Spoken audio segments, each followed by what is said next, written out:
Alright guys, TacticalRab back again today. Hope you're all doing well and enjoying your day so far. And stage 2 of week 4 of the CDL is upon us. Many interesting and exciting games lying ahead, but also some spicy topics to dive into today. And please take your thoughts in the comment section below. Like if you guys enjoyed the video, subscribe if you are new as always. I'd greatly appreciate it. It really helps out the channel. Thank you very much indeed for doing that. First of all, wanted to mention this that came up from Hex. Wish I could show you the full clip, maybe in 5 years time. Not exactly sure what's going on here. I'm not sure. People are trying to decipher what's going on because it seems like they're playing Cold War from the UI. Dashy comes back from somewhere. People were saying that maybe they were playing a scrim or something and they like won it 3v4 as Dashy came back from wherever he was off to. I don't really know what's going on here, but I thought it was pretty funny regardless. And as Jake Lucky says, hopefully Godling releases it without asking like well, we saw somewhat earlier this season with the whole OpTic versus FaZe stuff. This we did look at yesterday, but there's been somewhat further developments, I suppose, on the New York subliner side, the fact that the team being denied entry into the US. There was a few tweets that came out as a result. This came out yesterday as well from Clayster. Someone has placed a hex on our team. Holy moly. As he says, look, taken out of context, just woke up to my internet being down and they said it is my line. So saying that maybe a catalogue of, well, difficult situations, right, for the subliners guys.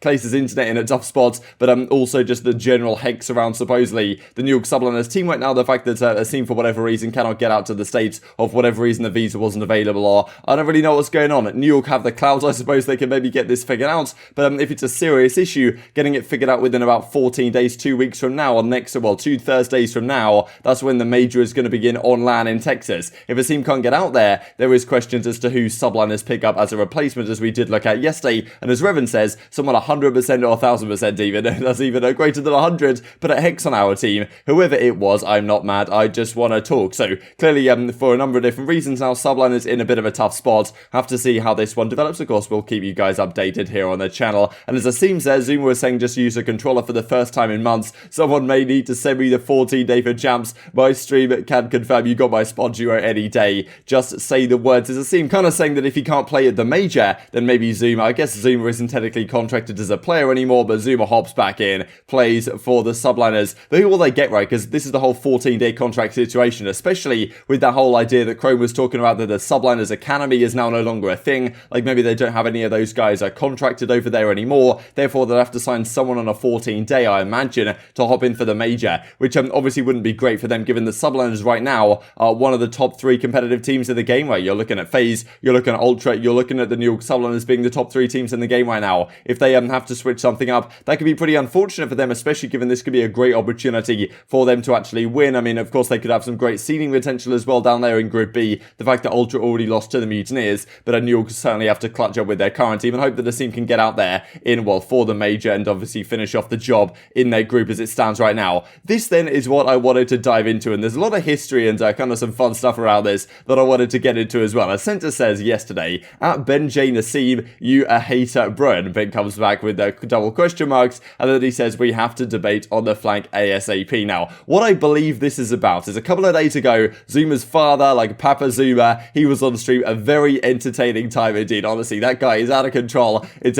so much fun. I'll share the video down in the description box below, and I'll share a clip of it here in just a couple of seconds on from what Ben had to say on the stream. Incredibly entertaining content. You just cannot make this stuff up. Here he is on the right hand side. And anyway, there was a stream that went on, and I'm pretty sure Zuma said a while ago that if he ever hit 10,000 subscribers on his Twitch channel, then he'd get his dad on. And finally it happens. And well, Ben was on the call as the co-host of the flank, right, Ben Nassim, and he was a former FaZe manager back in the day. Like for several years in the past, he used to be the manager of the FaZe team, and he was with them back in CWL Birmingham 2018. Now that wasn't one of FaZe's brightest moments. It was a pretty interesting event. It was the first LAN event I ever attended. And after I show you this clip about what Ben has to say about Doug Sense-Martin and the fact that he beat FaZe at that event, I will, I'll share a little bit of behind the scenes knowledge, I suppose, on exactly what was going on at that time. And there's some of the drama around that event, because there were some monitor issues with the Yama monitors, which had a longer delay than they say they did on the box, that Azuma's kind of talking about as well right here. But yeah, I'll play this clip for you guys right now. I mean, this is another highlight that the subliners tweeted out as a result of it. But I mean, yeah,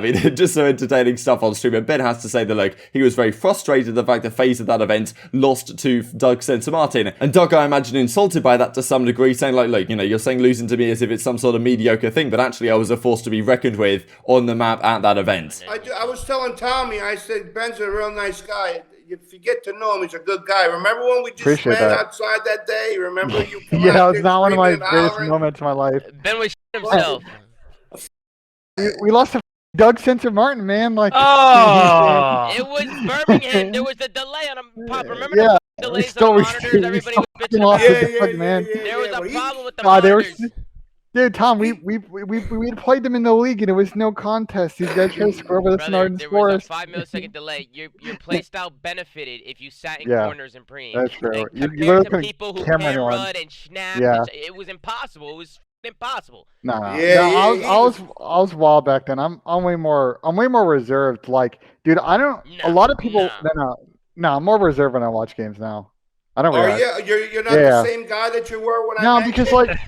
No, I was wild back then, but I was like, I was pushing 30 back then. I swear to God, as much as I love my sons, let me tell you, you were not. I swear to God, I was gonna choke you that day. I know. So the history behind this is very interesting, right? Because at the time, Censor was effectively a part of FaZe. His Twitter at the time was still FaZe_Censor. And I mean, he was basically a part of FaZe, but he wanted to compete. And the FaZe clan team didn't want to get him on there. They, of course, wanted to go with the lineup which they had. And just a couple of months after this Birmingham event, or maybe the next month, they won the Stage 1 playoffs, right? So maybe a good decision. But at the time, Doug still wanted to compete. And he got an opportunity on the Lightning Pandas of all teams. And well, they went to the event. And I mean, I remember this pretty vividly. Right, so this is how it finished up. Censor right here in the game 5 knocks out FaZe Clan from the tournament in the lower bracket, gets 3 kills in this round 10, and completes the job here on Arden Forest. If you guys are relatively new to the scene, Doug, well, almost the kill doesn't go his way, but he does get the job done. So this was incredibly entertaining because I was refereeing this event from, I think I was refereeing maybe the Bravo or the Charlie station at the time. I think this was played on Delta, and I mean, I remember vividly before the series, it was replays on the other side of things on the FaZe side, and it was Censor on the Lightning Panda side, and they were both, and Censor was sleeveless by the way, so you knew he was going to fry in this series. And I mean, they were doing the vetoes before the series began, and Censor was playing all the mind games. It was so much fun. Like, you could definitely tell this guy like really wanted to get in the FaZe Clan guy's head and beat them, because like they'd effectively chosen in a way not to have him on the team, and he was FaZe Censor and he's not even on playing for the FaZe Clan team, so he really wanted to beat them.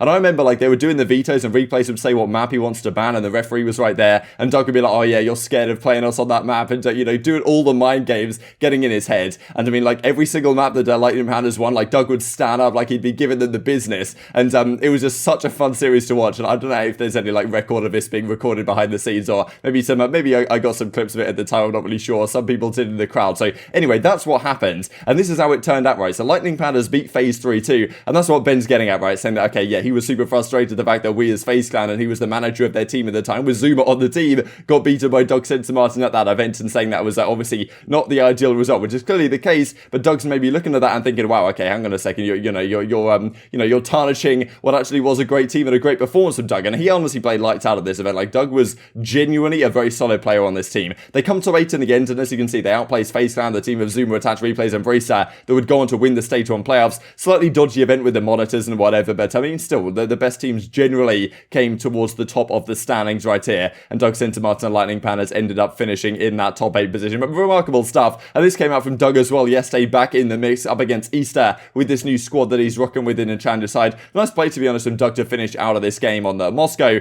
And I mean, I'm pretty sure he adds Clayster, because there's always this thing whenever Doug posts a clip, it's always Clayster in the replies, kind of thinking about how good the clip actually is. And Doug reckoned that Censor would give it like a 6 out of 10, but then Clay says it's actually a 9 out of 10. So pretty solid clip, all things considered. And well, Doug back in business, baby. And well, I saw this on the Reddit yesterday. Doug Censor Martin, because I knew we were having the issues, thought I'd tie the two topics together. Then maybe Doug Censor Martin back to the subliners as he was last season, never got an opportunity in the starting team, could be an option for them if things go haywire and the team can't get out to the States. So here we go then, week 2 of stage 4 of the CDL, and these are the games we are going to be seeing later today. FaZe versus Surge and Empire versus Gorillas. Both interesting games. First of all, like, poor Surge in a way, right? Like, they're on an 8-game losing streak right now, and they have to play up against Atlanta FaZe. The only teams that FaZe have lost to this season was one series against Los Angeles Gorillas, when they initially lost their win streak at 11-0 right at the start of the season, and I'm pretty sure it was stage 2. They lost to LAG. And then, well, they lost a couple of series since then. They've lost twice to New York Subliners in Game 5. They've also lost to Toronto Ultra in Game 5, or not in Game 5, but in Game 9, actually, in the grand finals of stage 2. So that's the thing, really, if you're Surge. If you want to beat FaZe, you've got to beat them effectively in a Game 5. Like, I don't think FaZe are ever losing a series 3-1 or 3-0 to Surge. And the problem is with Surge, that even if they can get them to Game 5, which, it could happen. It happened with LAG earlier earlier in the season, but maybe, you know, FaZe take this series super lightly and Surge have a lot to play for right here. But at the end of the day, it feels like Surge may be chalked to a certain degree. And I mean, also, Surge can't win a game 5-0. That's the problem with this team. If you are a team like Surge down there in the mix, and well, Los Angeles Guerrillas are certainly one of those squads, at least winning game 5s gives you a decent shot